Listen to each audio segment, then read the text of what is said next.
What's up, everybody?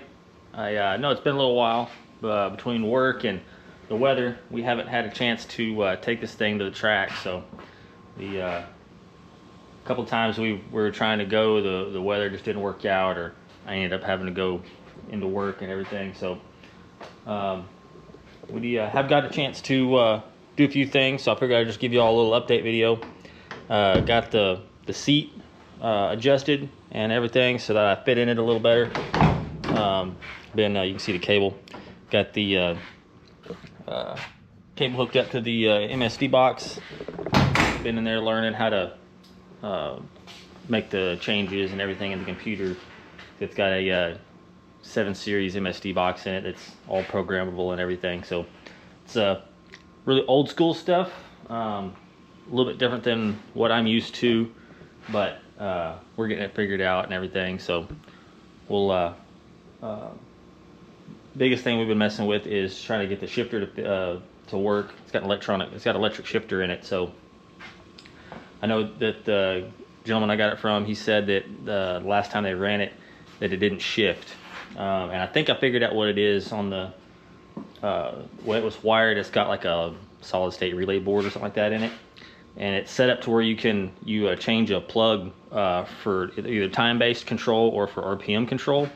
And I think somehow whenever they were messing with it at some point in time, it got switched to time, because that's the one that's plugged in right now.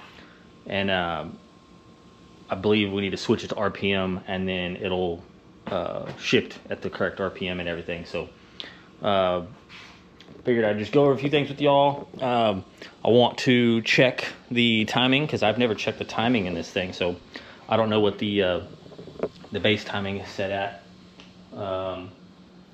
Like I said, it is a nitrous deal, so want to go over a few things about future plans and everything as well. We'll do that in a little bit, but I believe the nitrous controller actually handles the timing retard and everything. So I want to see what base timing is, and then I want to mess with the shifter a little bit, and we'll probably just drop the shift RPM down a little bit, and probably put it up on jack stands and then run it and see if we can get it to shift.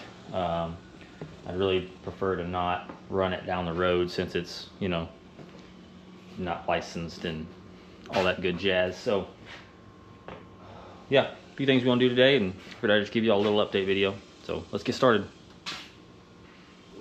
Alright, let's get this hood off.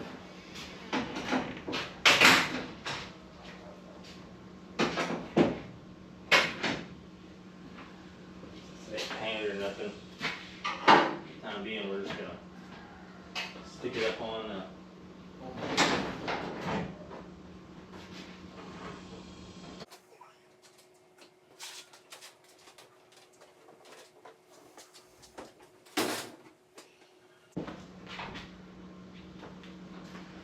just while we're working on it right now, pull the door off, set the door to the side.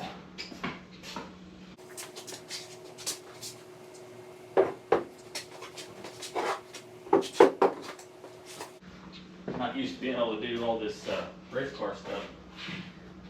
Pull the hood off, the door and everything comes off.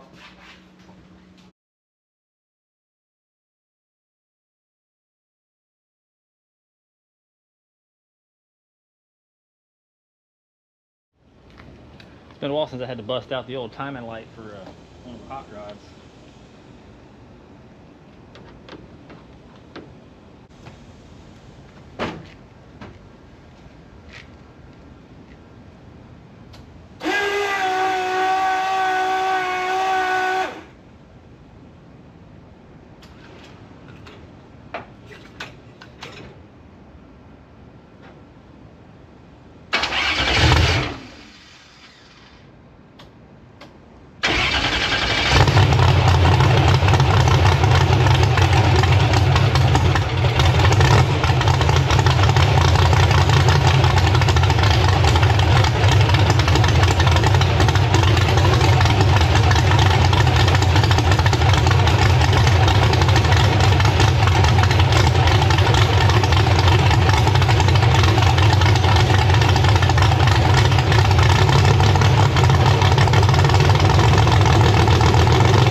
is at 35 degrees. That's right exactly where I want. That's actually where I set the timing light, just kind of guessing it would be, and it was actually dead nuts on 35. So, well, I'm happy with that. We'll start it out there. For first go to the track, and so next thing we'll do, we'll hook up the laptop. We're gonna drop the shift RPM. We'll switch that little connector, which I'll show to y'all, and then go get the floor jack and a couple jack stands. We'll jack this thing up real quick and see if we can't get it to shift. All right, well, that didn't work out exactly. I got it all jacked up and everything. Was gonna try to test the shifter, and the computer, I was given the computer that they used to tune this thing, and it is requiring me to re-log into the Microsoft account, which I don't have the information for.